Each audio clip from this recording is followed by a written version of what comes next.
Salam sejahtera dalam kasih Tuhan Yesus Kristus. Shalom, sahabat-sahabat orang muda, di mana saja Anda berada. Kembali lagi bersama dengan kami pada malam hari ini, yang nantinya akan kembali berdiskusi, membahas pembahasan-pembahasan sekolah sahabat yang cukup menarik untuk kita pelajari pada malam hari ini. Tapi sebelumnya, saya rindu untuk membuka akan diskusi kita pada malam hari ini dengan doa. Dan doa, saya minta Pastor Heski Wauran untuk bisa pimpin di dalam doa. Diberikan kesempatan. Baik, bisa kedengaran?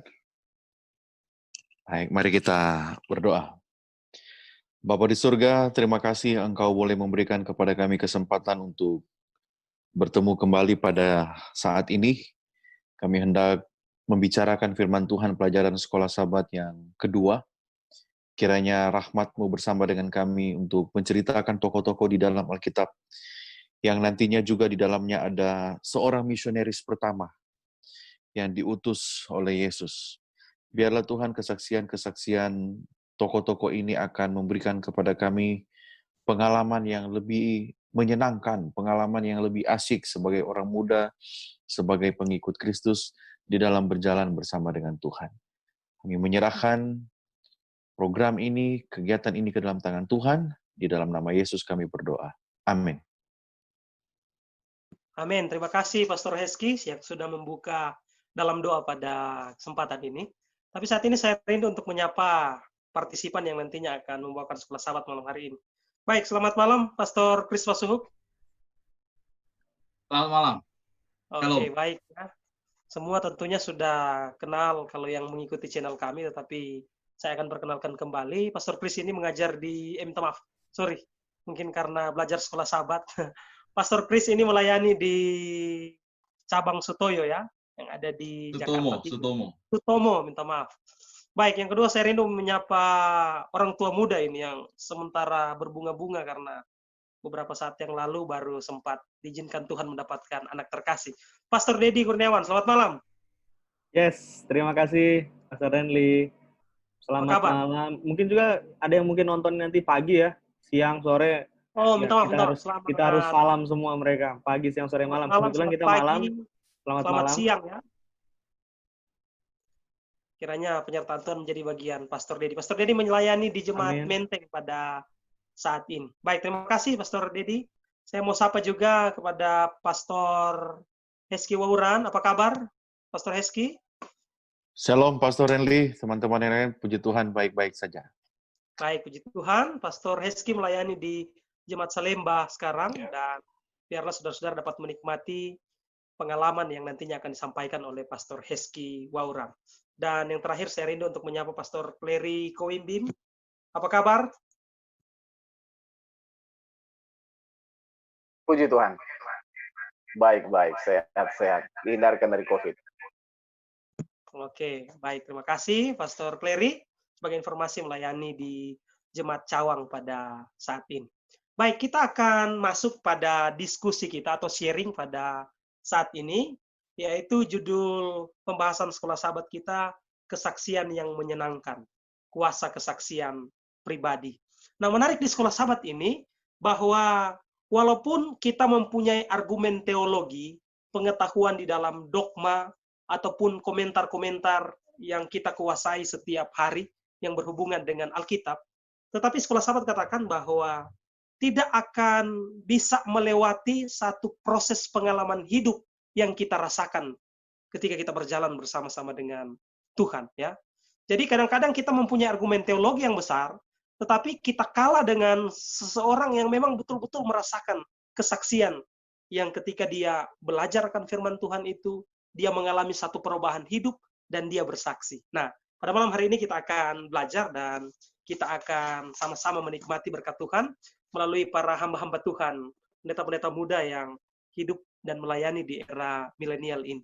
Dan untuk itu, kesempatan ini, ya, saya rindu untuk memberikan kesempatan kepada Pastor Kris Pasuhuk. Bagaimana untuk bisa membahas satu pelajaran yang sangat menarik, saksi yang tidak mungkin.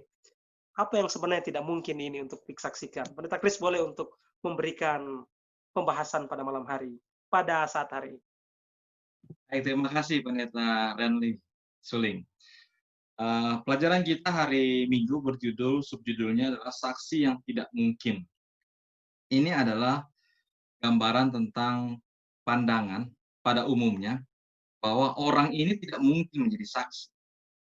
Siapakah dia? Kalau dalam kisah pelajaran ini, ada menceritakan seorang yang dikatakan kerasukan setan. Kerasukan.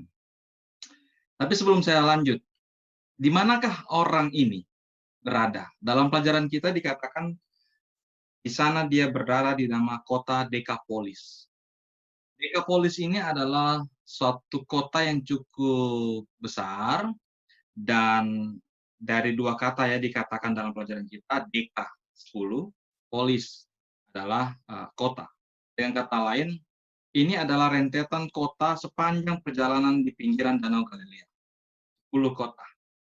Dan hebatnya, singkat ceritanya adalah orang yang kerasukan ini, dia cukup terkenal karena sakit atau karena kerasukan yang dialami.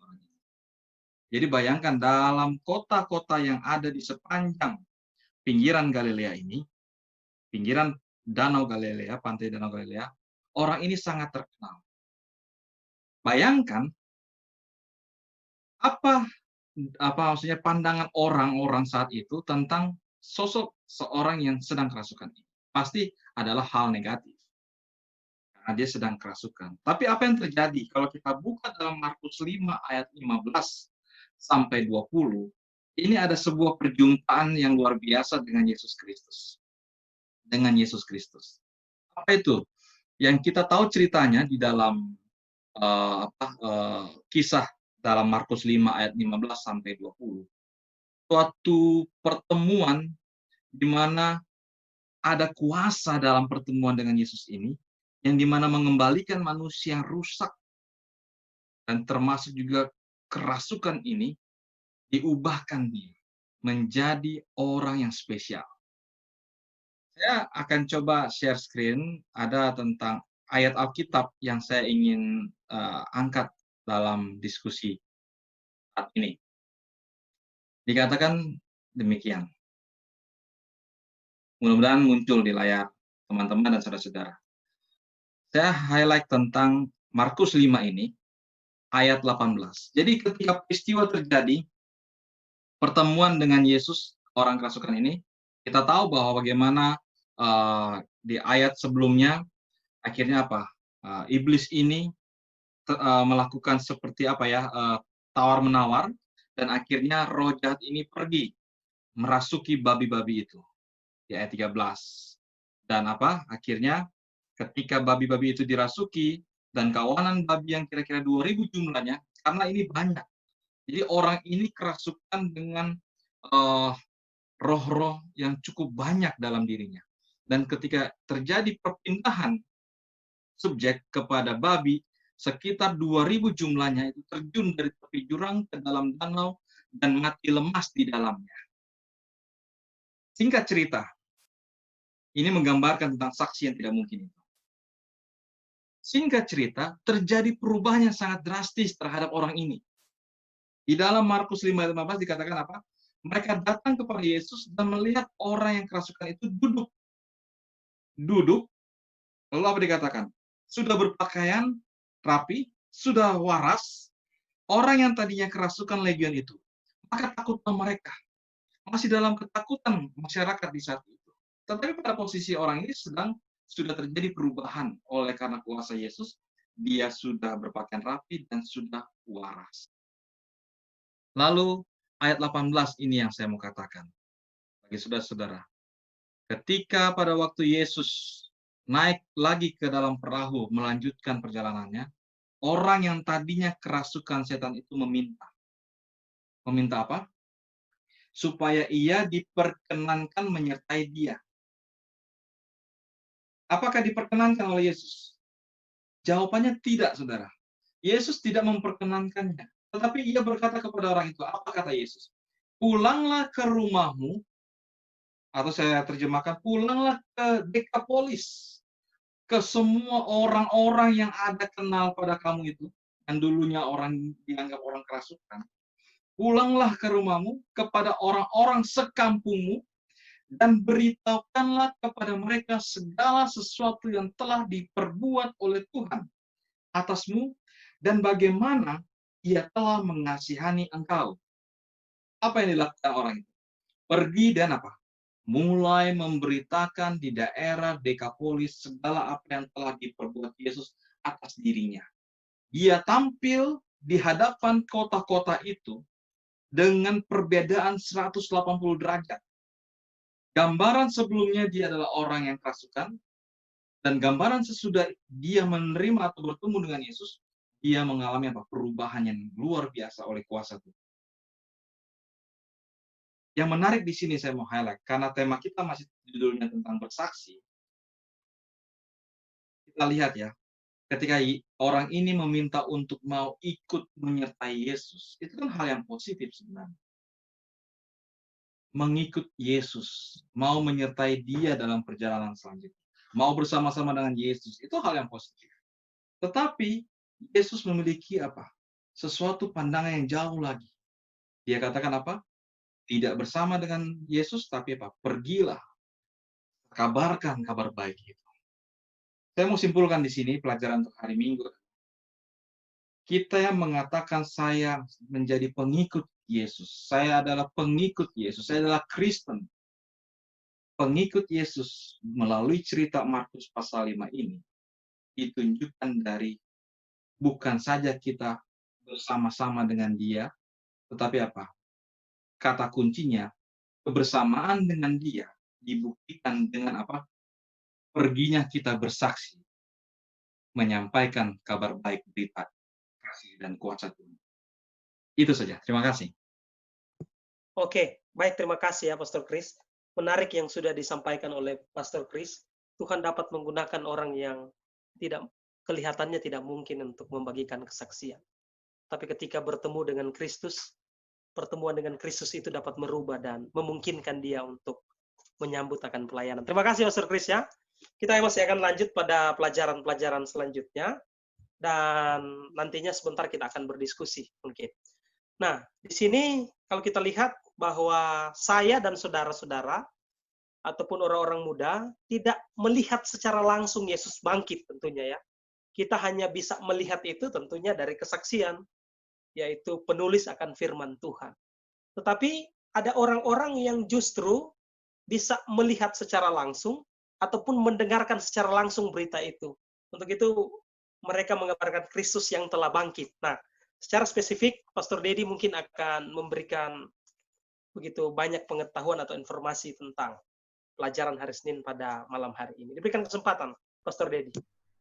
Terima kasih, Pendeta Renly. Shalom teman-teman, semangat ya. Nggak banyak informasi yang saya punya, Pendeta Renly. Saya hanya punya sedikit aja, tapi semoga sedikit ini boleh jadi berkat ya.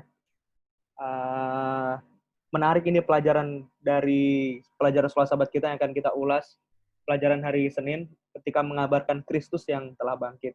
Yang menariknya adalah saksi-saksi ini wanita-wanita. Jadi kalau saya mau gambarkan ini wanita-wanita yang sangat berharga. Jadi berbahagialah wanita-wanita yang pada pelajaran kali ini join dengan kita ya. Karena pelajaran ini mengulas bahwa wanita pun dipakai oleh Tuhan untuk menjadi saksinya yang hidup. Bahkan mengabarkan sebuah doktrin yang sangat powerful, doktrin kebangkitan. Jadi bagaimana pengalaman kisah hidup dua Maria dan Salome ketika bertemu dengan Yesus di kubur. Jadi pengalaman kehidupan mereka adalah pengalaman kehidupan yang nyata, mereka saksikan, mereka alami, dan mereka sampaikan. Yang anehnya adalah mereka sampaikan kepada murid-murid Yesus. Jadi anehnya ini, yang bertemu di kebangkitan Yesus untuk pertama kali bukan murid-murid Yesus. Justru wanita-wanita ini. Kitab Injil menulis cerita kebangkitan Yesus pagi-pagi benar ini dengan beberapa keterangan tambahan.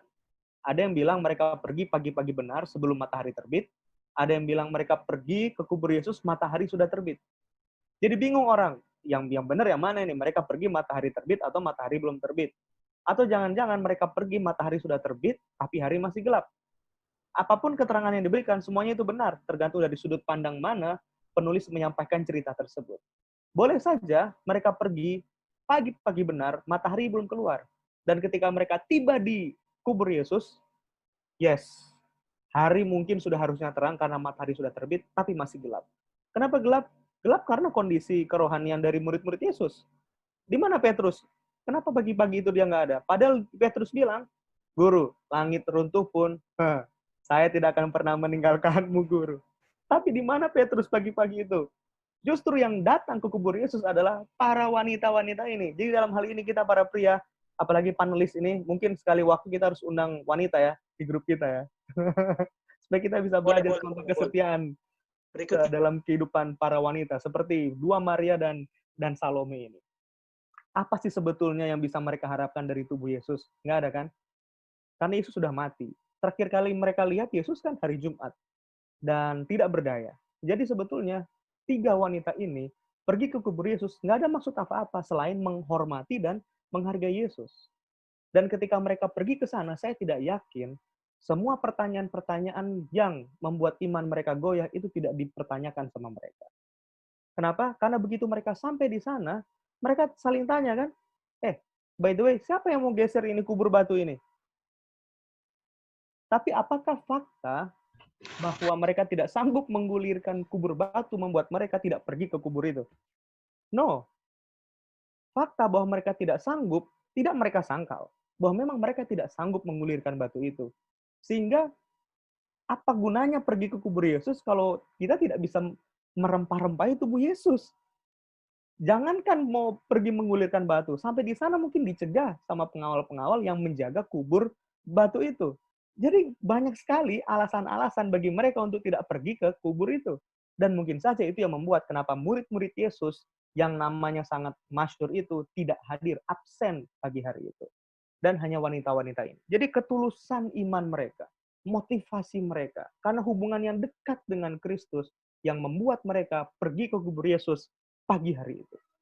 Dan ajaibnya, Pendeta Renly, sampainya di sana, kubur batu itu tergulir.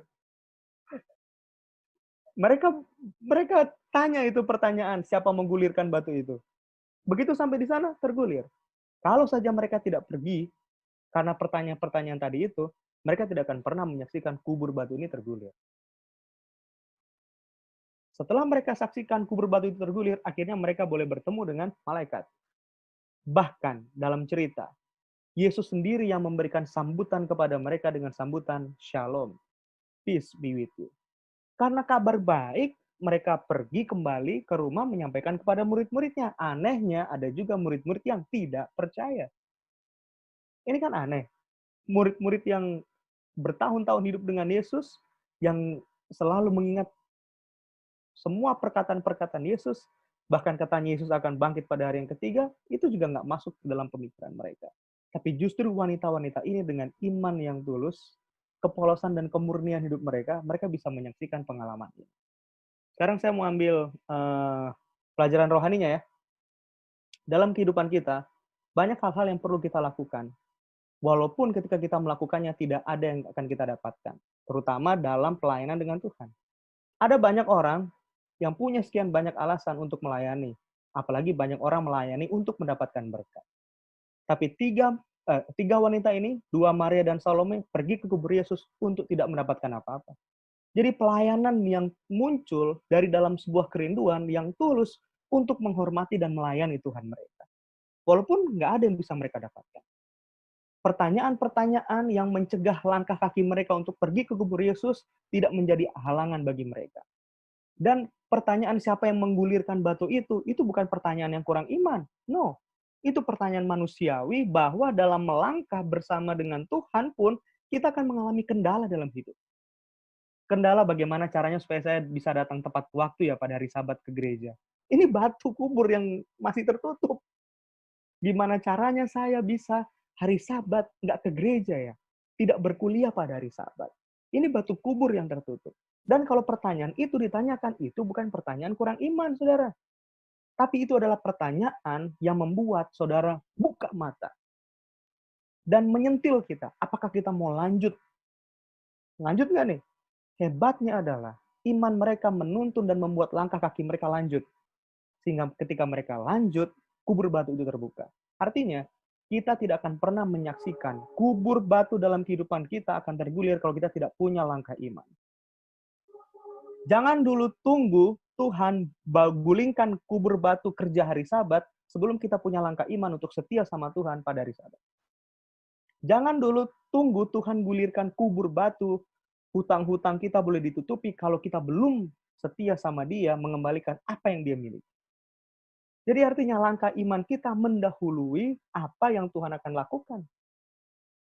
Nah, ini semua kemudian bisa dilakukan karena motivasi yang tulus. Kedekatan hubungan dua Maria dan Salome dengan Yesus. Sehingga mereka boleh menyaksikan pekabaran yang luar biasa. Dan kalau ini kita lakukan, saudara-saudara, kita akan menyaksikan banyak sekali kejutan-kejutan di dalam kehidupan kita. Dan itu akan menyanggupkan bibir kita yang penuh dengan dosa ini mengungkapkan betapa luar biasanya Tuhan kita. Kenapa? Karena Tuhan kita adalah Tuhan dari hal-hal yang tidak terduga. The unexpected God. Tuhan kita adalah Tuhan dari hal-hal yang tidak mungkin. God of impossible thing. Dan Tuhan kita adalah Tuhan yang membuat sebuah awal yang baru. The new beginning. Dan ini bisa dirasakan oleh dua Maria dan Salome ketika mereka pergi ke kubur Yesus. Ada saatnya di mana kita melakukan sesuatu, saudara-saudara, bukan karena kita mau dapat apa-apa. Tapi itu hal yang benar untuk dilakukan. Dan ketika kita melakukannya, ingat, kita akan bertemu dengan Yesus dan mengalami pengalaman, sehingga pengalaman bertemu dengan Yesus akan kita saksikan. Mohon maaf terlalu panjang. Lanjut, Pendeta Randy. Oke, baik. Terima kasih ya, Pastor Dedi. Pelajaran rohani yang begitu baik bagi saya secara pribadi.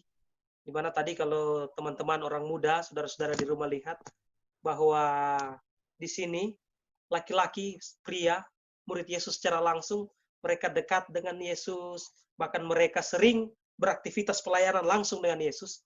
Tapi Anda perhatikan di sini, seorang wanita yang kelihatannya lebih mempunyai iman ataupun mengalami satu kehidupan rohani, bahkan bisa melihat Kristus yang telah bangkit pada perempuan-perempuan itu.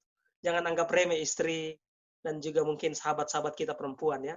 Karena ada satu riset yang pernah saya baca tahun 2008, ketekunan yang diangkat oleh salah satu universitas Kristen di Amerika, seorang perempuan lebih giat di dalam belajar firman Tuhan daripada seorang laki-laki. Baik, terima kasih Pastor Red ya.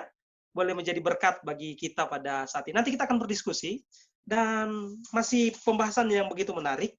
Kalau kita lihat bahwa orang-orang atau murid-murid Kristus bukanlah orang-orang yang ahli-ahli di dalam bidang teologi dan juga mempunyai pendidikan yang baik, walaupun ada ya. Bukan berarti murid-murid Kristus juga tidak mempunyai latar belakang pendidikan yang baik. Ada juga beberapa. Tetapi kalau kita lihat di sini banyak orang yang kelas menengah ke bawah. Dan di sini mereka juga diubahkan untuk bisa menjadi seorang saksi.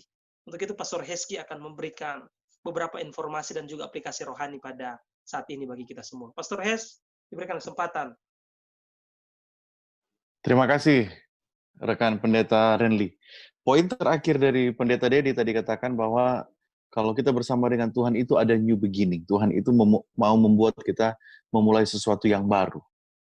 Nah, Petrus dan Yohanes sebelum penyaliban, dua-duanya adalah murid yang menonjolkan, agak menonjolkan diri ya. Murid yang, siapa nggak kenal Petrus ya? Siapa yang tidak kenal Petrus? Demikian juga dengan Yohanes. Itu peristiwa sebelum Yohanes yang kelihatannya rendah hati gitu. Tetapi kalau lihat buku Yohanes atau Injil Yohanes, hanya ada di dalam Injil Yohanes sebutan murid yang dikasihi itu. Jadi murid yang dikasihi itu hanya dikatakan oleh dirinya sendiri, Yohanes sendiri. Jadi terus dikatakan dia adalah yang rendah hati, agak gimana gitu ya.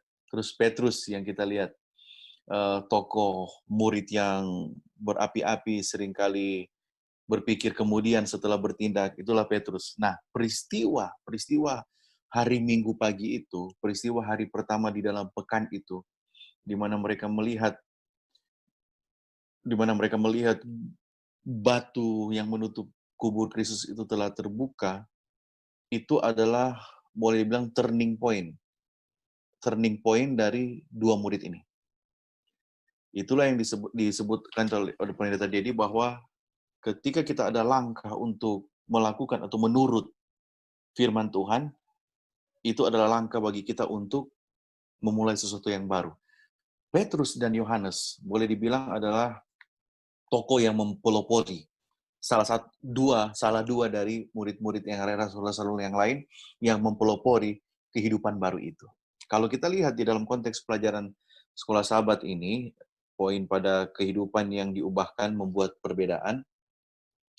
Kalau kita lihat kekristenan itu atau gereja perjanjian baru itu kan booming.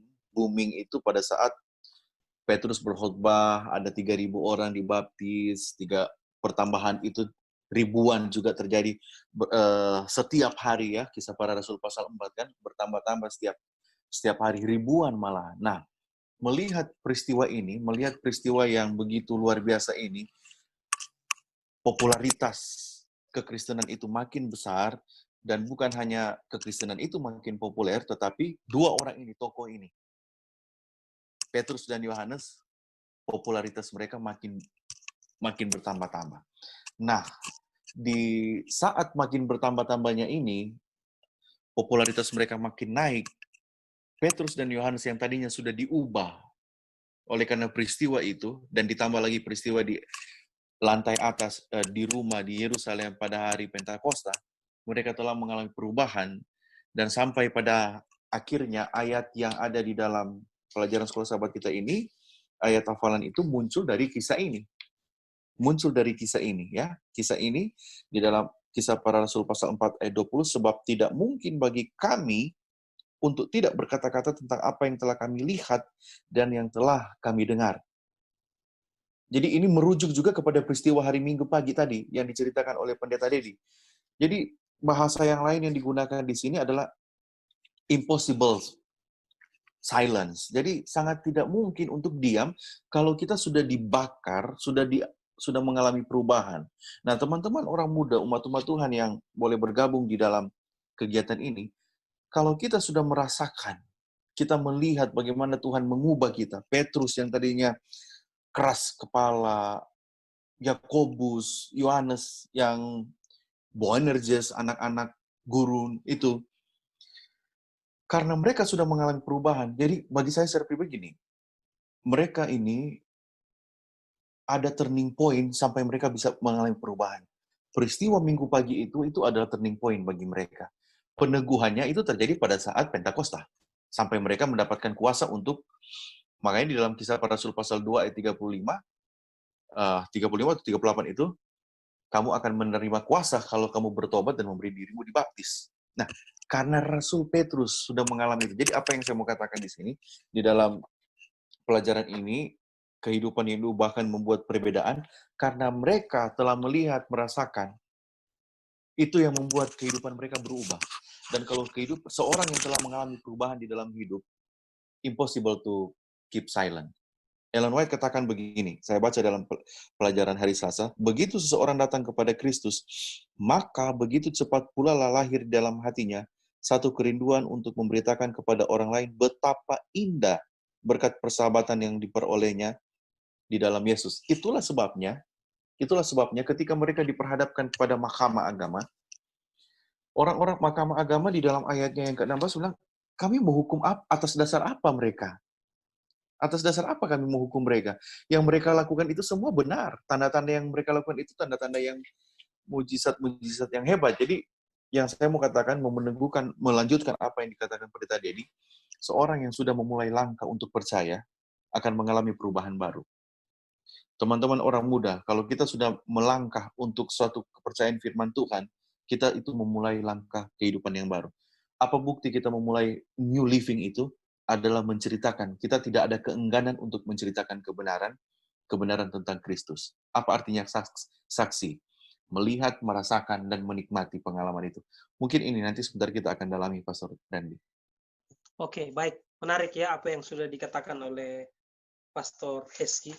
Seorang saksi harus mengalami satu hubungan atau dia bisa menyaksikan kebesaran Tuhan untuk dia bisa bersaksi. Baik, ada yang menarik sebenarnya di pelajaran hari Rabu ini, membagikan pengalaman kita.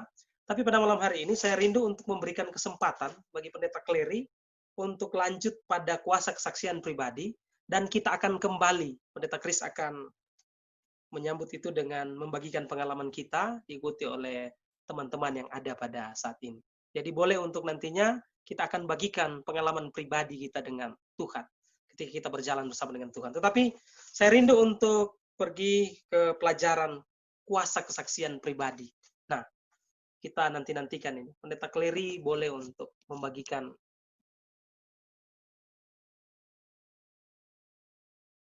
Oke, baik. Terima kasih kesempatan sudah diberikan. Ya, minta maaf ya, Pendeta Kris. Duluan ya, lewat dulu ya. Ya, nanti kita kembali lagi. Back to Pendeta Kris. Nah, kuasa kesaksian pribadi. Wah, ini luar biasa ini apa yang disampaikan ini. Kuasa kesaksian pribadi. Ini adalah subtema dari apa yang kita pelajari di malam hari ini ya. Atau di sepanjang minggu ini. Kesaksian yang menyenangkan, kuasa kesaksian pribadi. Nah, ini tentang seorang yang benar-benar bertobat dan menjadi kabar Injil yang luar biasa. Rasul Paulus, dia bertemu dengan Raja Agripa. Saya senang untuk bacakan ini ya, cari tahu tentang Raja Agripa. Dia seorang yang sangat berbeda dengan Rasul Paulus. Agripa sinis, skeptis, keras, dan benar-benar acuh dan tak acuh terhadap sistem penilaian yang sesungguhnya. Sebaliknya, Paulus dipenuhi dengan iman, berkomitmen pada kebenaran, dan bersemangat dalam membela kebenaran. Ini dua orang yang kemudian di bagian awal disampaikan juga bagaimana Agripa itu. Intinya adalah apa yang Agripa rasakan setelah kemudian bertemu dengan Paulus. Paulus sudah dicoba untuk diadili dan kemudian diberikan kepada orang-orang penguasa-penguasa sampai satu waktu datanglah dia kepada kesempatan untuk diadili oleh Agripa. Ini Agripa ini adalah seorang yang walaupun dia katakan menarik di sini ya, Agripa mengaku seorang Yahudi, tetapi dalam hatinya dia adalah seorang Romawi. Wah, ini kadang-kadang kita ada orang-orang yang begini, kita mau ketemu sama orang-orang yang begini. Mungkin di Jumat juga ada orang-orang yang seperti ini. Ya, ilustrasinya ya. Mengaku orang Yahudi, tapi dalam hatinya orang apa? Romawi. Aduh. Di dalam gereja ada nggak ini ya? Orang-orang ngaku orang Kristen, tapi mau hidupnya hidup duniawi, tidak hidup seperti orang Kristen atau yang lain-lainnya. Ketika kemudian diberikan kesempatan kepada Paulus untuk kemudian membela diri, dia tahu ternyata tentang Agripa ini, dia tahu Agripa ini seperti apa. Dia tahu pemimpin atau raja ini modelnya seperti apa. Dia tahu raja ini kalau lo jual, gua beli. Ya. Raja ini kalau ada kasih kesempatan untuk membela, kita kan tahu Paulus orangnya apa? Berapi-api sebenarnya dia. Dia kalau dia mau bikin pembelaan, dia kasih pembelaan berapi-api, dan biasanya orang yang punya kekuasaan suka intimidasi orang. Jadi semakin orang ngotot, kalau Paulus nanti ngotot, dia juga bisa apa? Lebih kejam. Tapi luar biasa apa yang Paulus sampaikan. Pertama, awalnya saya pikir Paulus ini mau dalam tanda kutip mau menjilat ini, karena kan dia kasih ini, kita baca di pelajaran sekolah sahabat, dia bilang kan dia mengaku orang Yahudi tapi punya hati Romawi, dan kemudian sikapnya tidak baik. Tapi ini pujian yang diberikan oleh Rasul Paulus, dan saya percaya ini adalah pujian yang benar-benar nyata. Ya Raja Agripa, Kisah 26 ayat 2. Ya Raja Agripa, aku merasa berbahagia karena pada hari ini aku diperkenankan untuk memberi pertanggungjawaban di hadapanmu terhadap segala tuduhan yang diajukan orang-orang Yahudi terhadap diriku. Terutama karena engkau tahu benar-benar adat istiadat dan persoalan orang Yahudi. Sebab itu aku minta kepadamu supaya engkau mendengarkan aku dengan sabar. Luar biasa apa yang disampaikan. Dia betul-betul tahu menempatkan kata-katanya terhadap seorang penguasa yang betul, walaupun dia mungkin hatinya bukan di Roma, tapi dia mengaku dan dia sama-sama dengan orang-orang Yahudi. Dan cara dia pendekatan dan cara dia memohon untuk kemudian mendengarkan akan kesaksiannya. Mendengarkan sebenarnya titik masalahnya apa sih? Agripa sudah tahu, Festus sudah ceritakan kepada Agripa apa latar belakang. Ini cuma masalah agama kok. Mereka nggak setuju kalau Paulus bilang bahwa Yesus Kristus itu sudah dibangkitkan. Ini cuma masalah agama. Padahal kan Yesus sudah mati. Paulus kemudian mendapatkan kesempatan untuk dia menjelaskan kepada Agripa, luar biasa dia katakan bahwa Kenapa, Kak? Ya, kenapa kita tidak percaya bahwa Tuhan bisa membangkitkan akan orang mati? Mereka tidak percaya bahwa Tuhan bisa membangkitkan orang mati, tapi Tuhan membangkitkan orang mati. Dia dulunya adalah seorang yang kemudian menyiksa akan orang-orang Kristen. Dia adalah orang yang tidak setuju dengan apa yang diajarkan oleh Tuhan. Tapi dia kemudian bertobat. Dan dia ceritakan proses pertobatannya. Dan bagaimana dia kemudian dia coba pergi dalam perjalanan untuk menganiaya, dan kemudian Tuhan datang. Yesus Kristus itu sendiri yang dia percaya sudah hidup. Kenapa dia percaya? Dia kemudian katakan bahwa Yesus itu hidup karena dia bertemu langsung. Dia melihat dan dia bercerita dengan Tuhan, walaupun dalam saat itu dia buta ya, tapi dia, engkau siapa tuh? Ya, Yesus Kristus katakan bahwa aku adalah Yesus. Ya, engkau menganiaya aku, menganiaya umat-umatku. Dan itu yang menjadi turning point ya. Dia kemudian ternyata Tuhan hidup. Yesus itu hidup. Seorang yang saya tidak percaya bahwa dia adalah utusan Tuhan, ternyata dia benar-benar adalah utusan Tuhan. Dan dia adalah sudah yang mati dan kemudian bisa dihidupkan kembali. Nah, kesaksian ini kemudian memberikan efek yang sangat luar biasa kepada Agripa, seorang yang kalau bisa dikatakan walaupun dia dekat dengan orang Yahudi, tetapi dia mungkin tidak setia. Ini ayat 28. Kisah 26 ayat 28. Inilah kuasa kesaksian kalau kita benar-benar merasakan Kristus mengubah kita, Kristus memakai kita, kita bertemu dengan Kristus secara langsung, kita mendengarkan bisikan Kristus dalam kehidupan kita, dan Kristus menuntun kita dalam perjalanan kehidupan kita, maka kemudian kesaksian kita bisa memberikan dampak yang luar biasa. Apa yang dirasakan ini diungkapkan oleh Raja Agripa sendiri. Ayat 28. Jawab Agripa, hampir-hampir saja kau yakinkan aku menjadi Kristen. Wah, hampir-hampir saja kau yakinkan aku menjadi apa? Kristen. Artinya, apa yang diceritakan membuat akan seorang raja yang tidak peduli tentang agama, bisa kemudian apa? Bisa kemudian akhirnya bisa sadar. Bahkan baca cerita selanjutnya, kita bisa dilihat sini, kita tidak tahu secara rinci apakah dia kemudian bisa bertobat, tetapi doa dari Paulus yang sangat luar biasa. Aku mau berdoa kepada Allah, ayat 29, supaya segera atau lama-kelamaan, bukan hanya engkau saja, tetapi semua orang lain yang hadir di sini, dan yang mendengarkan perkataanku menjadi sama seperti aku, kecuali belenggu-belenggu ini. Oh, luar biasa. Sangat luar biasa. Ya. Jadi, anak-anak muda, anggota jemaat, terkadang dalam kehidupan kita bisa bertemu dengan orang-orang yang mungkin kita punya kesempatan untuk memberitakan Kristus lewat kesaksian apa yang kita alami. Bagi orang Kristen, kalau dia tidak punya perjalanan kehidupan dengan Tuhan, mungkin ya agak itu ya, karena harusnya ya ketika dia mengaku Kristen, dia punya pengalaman kehidupan kerohanian dengan Tuhan. Dan kemudian itu yang disaksikan bagaimana Tuhan mengubah.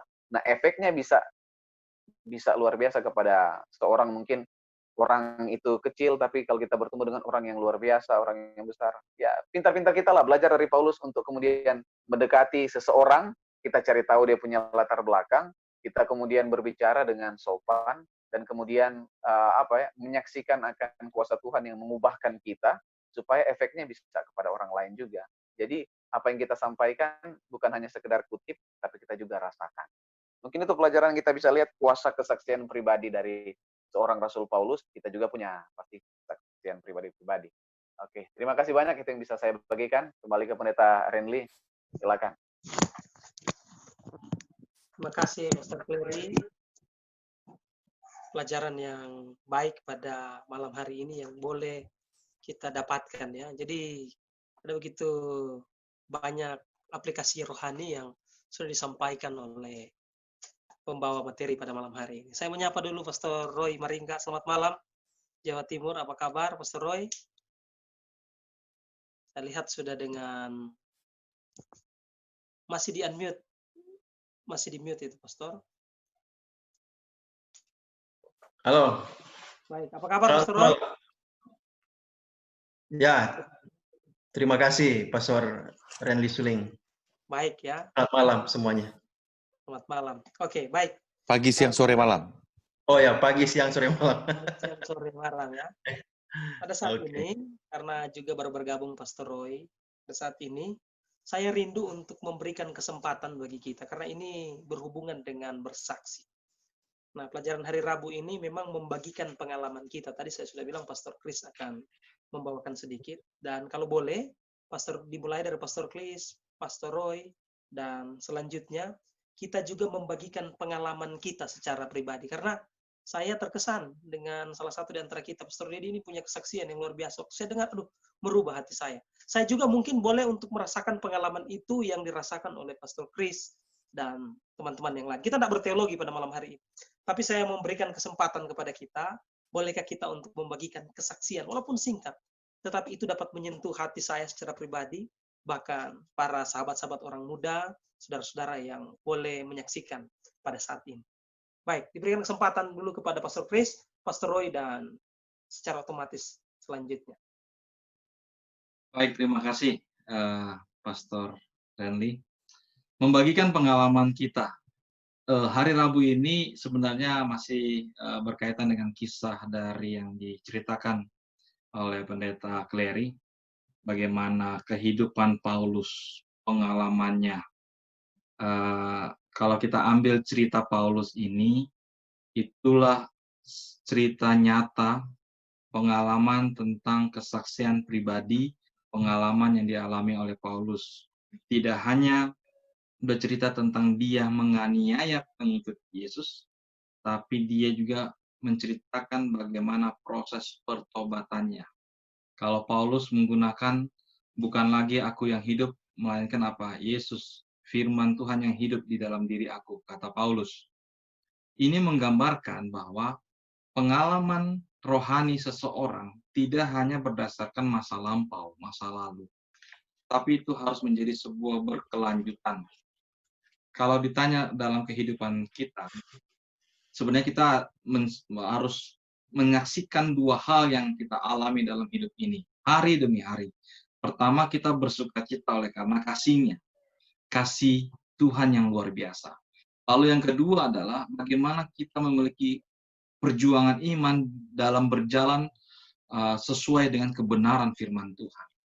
Dan itulah kesaksian pribadi yang saya yakini pengalaman dari situ hal luar biasa akan disaksikan oleh banyak orang. Saya mau share lagi. Ada dikatakan di pelajaran kita, atau saya angkat dalam ayat firman Tuhan, Ratapan 3 ayat 22-24.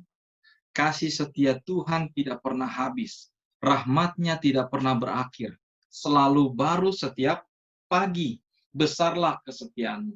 Tuhan adalah bagianku, kata jiwaku. Karena itu aku berharap dalam Dia. Ratapan 3, 22-24. Bayangkan saudara-saudara, rekan-rekan hamba Tuhan. Sungguh besar kasih setia Tuhan. Berapa banyak kita menerima rahmat kasih sayang Tuhan itu. Berapa banyak kita menerima pengampunan dari Yesus Kristus.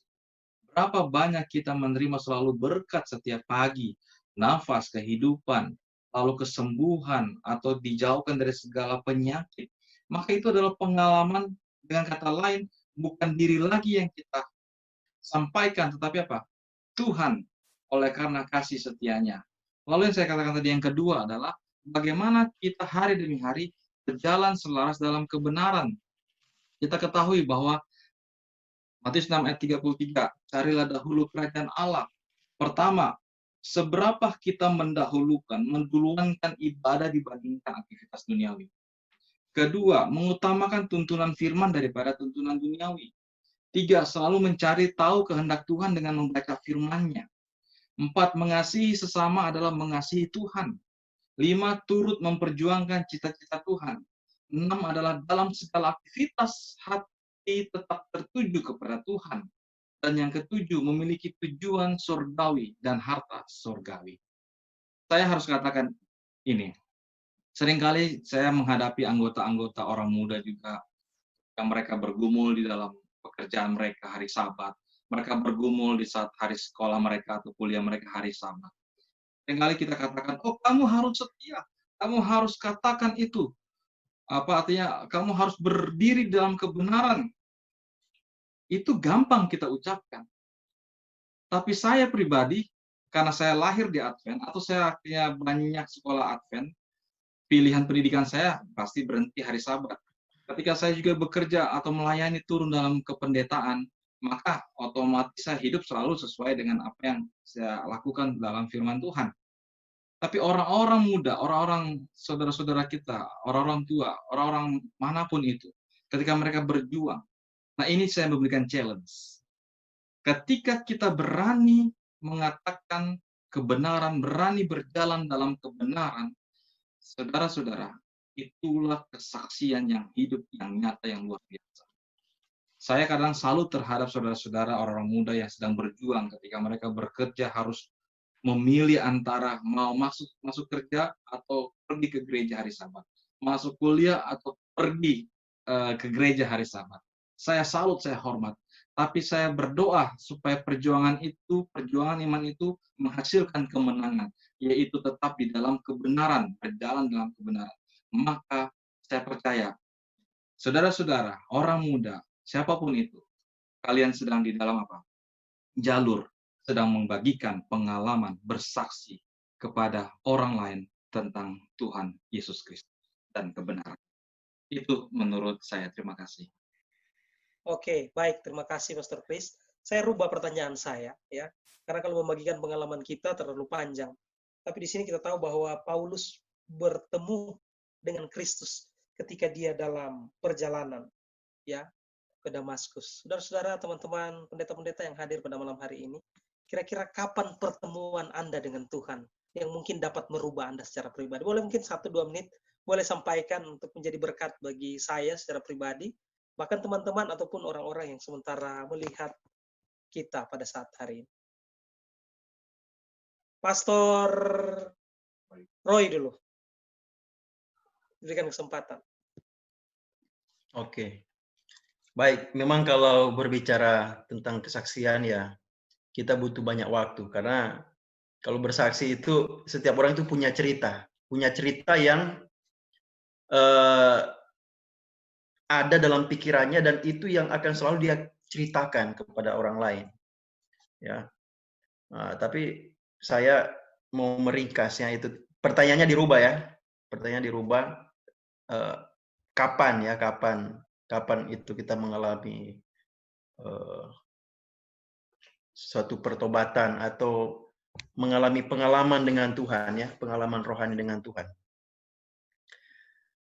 Setiap umat Kristen khususnya Advent ya, orang Advent, orang muda Advent. Saya itu lahir dari Advent sejak kecil. Kemudian merasa itu hukum-hukum itu terlalu berat. Hari Sabat itu harus bangun pagi, harus ke gereja, nggak boleh bermain, harus duduk. Kalau sudah mau khotbah itu harus duduk dekat orang tua, itu jadi bebannya berat sekali. Nah, sampai masa remaja akhirnya sudah mulai aktif di gereja, ikut KOR anak-anak, kemudian PA Junior namanya waktu itu. Tapi kemudian terpengaruh dengan teman-teman sebaya yang waktu itu yang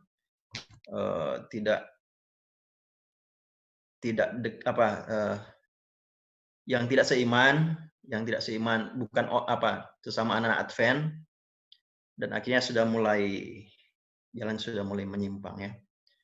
Nah, akhirnya dari situlah ya bilang Advent gitu kan.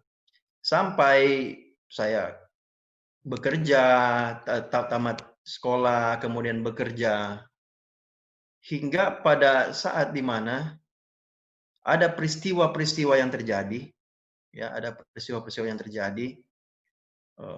Saya banyak merantau, bekerja, kemudian di mana merasakan kehampaan hidup, ya. Kemudian setelah itu ada peristiwa-peristiwa tertentu di mana ya bisa dikatakan hidup itu kalau tidak pertolongan Tuhan ya mungkin dia sudah mati. Ya, mungkin dia sudah hilang selama-lamanya. Dan nah, ada waktu di mana ketika akhirnya satu malam ini ya, saya mau ceritakan satu malam ini, bukan malam ya, pagi-pagi. Saya dengan teman saya, kami berjalan bersama-sama dan ada suara yang berbicara dalam hati saya. waktu itu. Suara itu berkata seperti ini, Roy, apakah hidupmu akan begini seterusnya? Nah, pada saat itu saya jadi kaget, ya, saya kaget. Dan saya berpikir, iya ya, apakah hidup saya akan seperti begini seterusnya? Saya ya kerja, ada uang, dan lain sebagainya, tapi kehidupan rohani saya itu tidak seperti dulu, ya, tidak seperti dulu. Akhirnya, dan suara itu, mau dikatakan itu mungkin suara dari dalam hati pikiran saya, tetapi itu suara itu sangat jelas, suara itu sangat kayak ada orang yang berbicara. Ada orang yang berbicara. Nah, sejak saat itu, saya mulai berpikir untuk kembali kepada Tuhan, dalam arti mulai aktif ke gereja, ya, mulai aktif ke gereja, mulai ikut persekutuan orang muda. Nah, disitulah saya mulai berpikir saya mau jadi apa ke depan. Ya, dan sudah tahu, saya berdoa dan berpuasa. Ya, waktu itu saya dari Advent, tapi kemudian saya bertemu dengan orang-orang muda yang bukan Advent, yang tapi mereka juga doa apa, kelompok doa, ya, kelompok doa, apa namanya itu, persekutuan doa, tapi itu kelompok, ya, dan kita berdoa bersama-sama. Dan sudah tahu, saya memutuskan waktu saya ada di Jakarta, saya memutuskan untuk mau berubah, ya, mau berubah, dan saya berpuasa waktu itu. Nah, kalau kita mau berubah, ya, ini pengalaman pribadi saya. Kalau kita mau merubah hidup kita menjadi hidup yang baru. Pertama, ganti teman. Ya, ganti teman. Ganti teman. Cari teman yang baru. Lupakan teman yang lama. Bukan berarti kita membenci mereka. Kemudian berdoa. Nah, berdoa itu sudah tahu. Saya mau saksikan, bukan, oh, saya ini hebat. Saya berpuasa satu minggu 1 kali, bahkan 2 kali. Dan ketika saya memutuskan untuk pergi berkuliah di Ungklap untuk ambil pendeta, itu saya bergumul, berdoa, berpuasa 3 hari 3 malam, tidak makan, tidak minum. Ini luar biasa artinya. Dan pengalaman rohani yang paling luar biasa yang saya alami adalah berdoa dan berpuasa 3 hari 3 malam, tidak makan, tidak minum. Di mana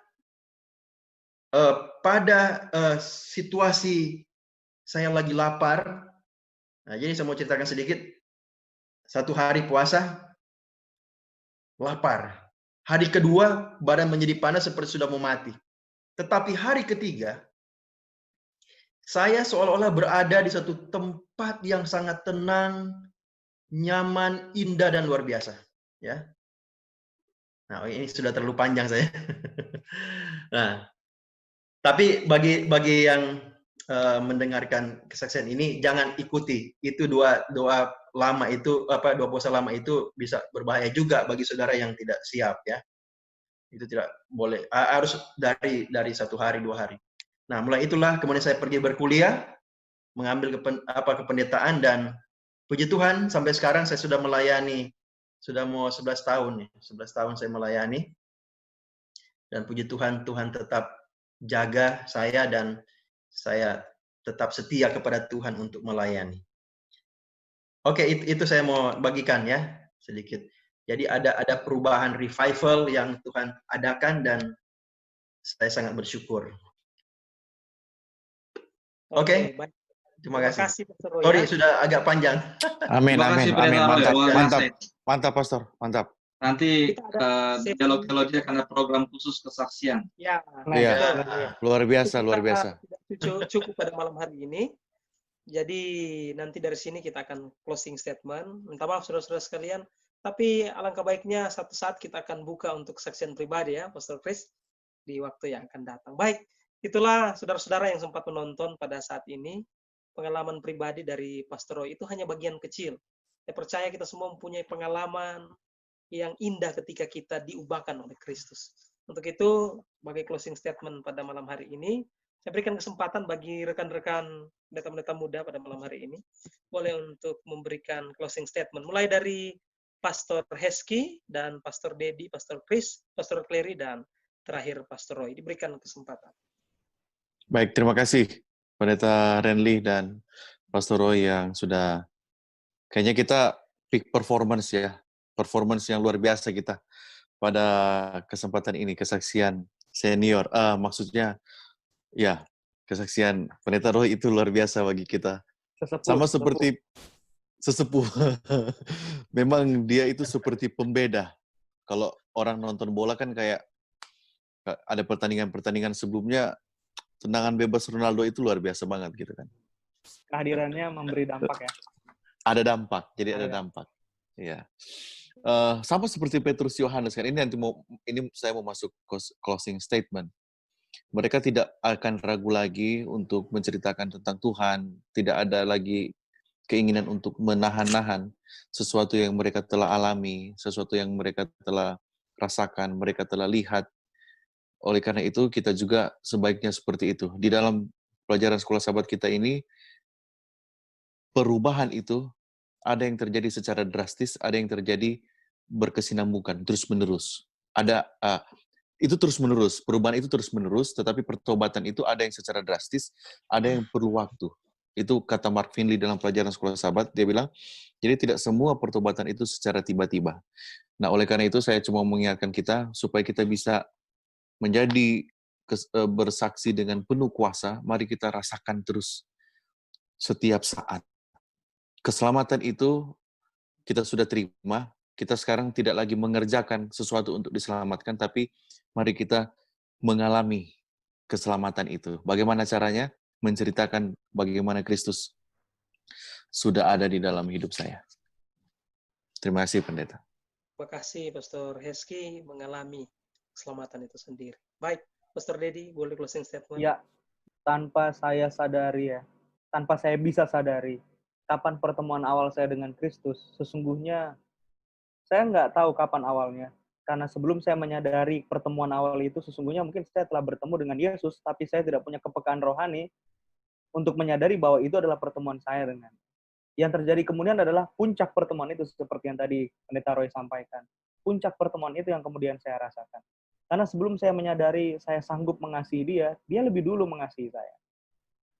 Kalau kita merasa pengalaman setiap hari bangun pagi, itu biasa-biasa, nggak ada yang kita rasakan, mungkin kita perlu berkaca kembali ya, untuk merasakan berkat Tuhan yang luar biasa. Banyak orang yang kesulitan berjuang hidup di luar sana, kita masih punya pakaian yang kita pakai, makanan yang kita makan, keluarga yang mengasihi kita, sinar matahari yang menghangatkan tubuh, nafas yang segar yang bisa kita nikmati. Itu adalah pengalaman setiap hari di mana kita merasakan keselamatan dan anugerah hidup dari Allah. Dan ini perlu disaksikan. Kalau ada orang yang menganggap ini biasa-biasa saja, saya rasa ada yang salah dari orang itu. Ini pengalaman luar biasa. Hanya orang berjuang antara hidup dan mati karena perkara-perkara yang kita rasa itu. Dan pengalaman bersaksi adalah pengalaman yang perlu kita minta sama Tuhan. Perlu kita minta sama Tuhan. Dengan kita minta sama Tuhan, maka kita mengizinkan Tuhan mengubah hidup kita. Seperti tadi ulasan teman-teman semua. Lantas kita boleh menjadi saksi Tuhan yang hidup dan powerful. Kenapa? Karena saya saksinya, saya melihat dan merasakannya. Silakan, Pendeta Renly. Oke, baik. Terima kasih ya. Perlu kita minta dari Tuhan pengalaman bersaksi. Terima kasih, Pastor Dedi dan Pastor Clary. Oke, baik, terima kasih. Nah, apa yang Pastor Dedi sampaikan tadi, orang yang biasa-biasa saya berarti ada yang salah. Saya orangnya itu. Saya orang yang dulu saya anggap bahwa sesuatu biasa-biasa saja, berjalan seperti biasa. Saya tidak pernah mengagumi apapun karena saya tahu ya seperti itu jalannya. Tetapi itu yang menjadi penyesalan pada saya dan saya rasakan itu. Jadi kawan, teman-teman semua, siapapun Anda yang mendengarkan ini, kita tidak bisa mengukur akan pengalaman hidup kita dengan orang lain. Orang lain kita bisa melihat luar biasa, tetapi sebenarnya kita punya ini yang luar biasa. Orang lain tidak merasakan apa yang kita rasakan. Jadi ketika kemudian kita menyimpan kesaksian kita, tidak membagikan kepada orang lain, maka mungkin itu hanya jadi konsumsi kita, tidak memberikan dampak lebih kepada orang lain. Tetapi ketika kita bagikan, itu berkatnya jadi double. Karena kita saksikan apa yang kita rasakan, bisa juga orang lain juga lihat dan kemudian orang lain juga bisa terberkati dengan kesaksian kita. Ya, statement yang ingin saya sampaikan adalah jangan simpan berkat Tuhan, pengalaman yang indah kamu dengan Tuhan, bagikan kepada orang lain. Itu akan lebih bermakna daripada hanya menyimpannya dan menganggapnya biasa-biasa. Terima kasih. Oke, baik sekali ya. Jangan menyimpan kesaksian kita. Terima kasih Pastor Clery dan Pastor Chris Pasuhuk. Baik, terima kasih. Sebagai closing statement, ini juga menjadi pengalaman pribadi saya, bahwa mari kita count your blessing. Hitung satu-satu berkatmu. Setiap hari itu ada. Maka kita akan mengalami sebuah pengalaman luar biasa. Dan itu saya rasakan ketika saya harus tersadarkan bahwa ternyata Tuhan sedang berkarya bagi hidup saya.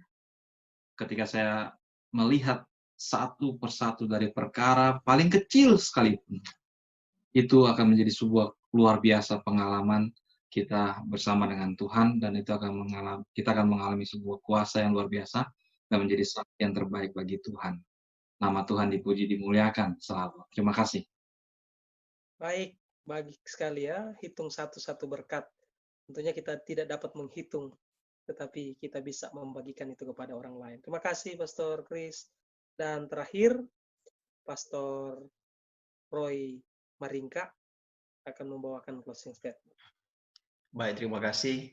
Jadi kesaksian yang saya sampaikan tadi, itu pengalaman pertama saya bertemu dengan Tuhan secara pribadi itu 21 tahun yang lalu. Jadi sudah lama ya, sudah lama. Tapi itulah turning point dalam kehidupan saya. Nah, dan itu itulah yang selalu mengingatkan saya bahwa kasih karunia Tuhan itu luar biasa. Kasih karunia Tuhan itu luar biasa. Jadi kasih karunia saja, saya punya istilah sejak waktu dulu. Kasih karuniamu saja itu sudah cukup bagi. Artinya kita pun mau mati, saudara, kalau kita sudah benar-benar memegang kasih karunia Tuhan, kita sudah pasti selamat. Nah, jadi itulah sebabnya saya punya ayat ayat inti dalam kehidupan saya, yaitu dalam Filipi 1 ayat 21. Karena bagiku hidup adalah Kristus dan mati adalah keuntungan. Hanya orang yang pernah mengalami kasih karunia Tuhan, yang mana dia harusnya sudah mati, dia sudah hilang, binasa, kemudian diangkat oleh Tuhan, diberikan kasih karunia cuma-cuma, dan dianggap seorang anak dan spesial, itu luar biasa. Dia akan berani berkata, bagiku hidup adalah Kristus dan mati adalah untung. Nah, inilah yang harus kita selami, dan setiap masing-masing kita punya pengalaman pribadi. Alami Tuhan dan itu akan luar biasa. Tuhan akan menjadi nomor satu dan kekayaan yang paling besar yang akan kita miliki. Oke, baik. Terima kasih ya. Hanya orang yang benar-benar mengalami pengalaman dengan Tuhan, mereka akan bisa menyaksikan kebesaran Tuhan. Terima kasih Pastor Roy. Doakan Pastor Roy ini sudah tidak lama lagi akan tarik meja panjang ya. Baik. Siapa yang mau doakan ini? Karena Pastor Roy mungkin yang terakhir dan belum lama ini bergabung, Pastor Roy akan berdoa bagi kita semua. Baik, teman-teman, orang-orang muda, saudara-saudara sekalian yang boleh menyaksikan kami pada saat ini, kami juga mohon untuk bisa mensubscribe dan like atau bagikan channel kami ini, sehingga bisa menjadi berkat bagi orang-orang yang rindu untuk belajar kebenaran firman Tuhan. Akhir kata, Tuhan memberkati, dan kita akan tutup dengan doa. Pastor Roy boleh berdoa pada malam hari ini. Kita juga doakan rencana-rencana Pastor Roy ini ya di dalam doa kita masing-masing, sahabat-sahabat pendeta. Terima kasih. Pastor Roy berikan kesempatan. Oke, mari kita berdoa. Bapa di surga, kami bersyukur kepadamu dan memuliakan Engkau, memuji, mengagungkan Engkau oleh karena Engkau Allah yang sangat baik dalam kehidupan kami. Terima kasih Tuhan, saat ini kami beberapa hamba Tuhan boleh membahas firman Tuhan, pelajaran sekolah Sabat, di mana di dalam kesaksian ada kuasa, di mana ada pengalaman-pengalaman bersama dengan Tuhan. Itu adalah kuasa yang besar untuk orang lain dapat mendengarkan akan kabar keselamatan daripadamu ya Tuhan. Kami sudah melihat bagaimana hamba-hamba Tuhan dalam Alkitab, di antaranya Rasul Paulus, yang luar biasa, memberikan hidupnya sepenuhnya untuk melayani, bahkan sampai dia mati dalam penganiayaan, mati syahid. Dan kami, ya Tuhan, kami bersyukur oleh karena dengan pelajaran ini, kami diingatkan kembali akan kasih kami yang semula, ketika kami bertemu dengan Engkau.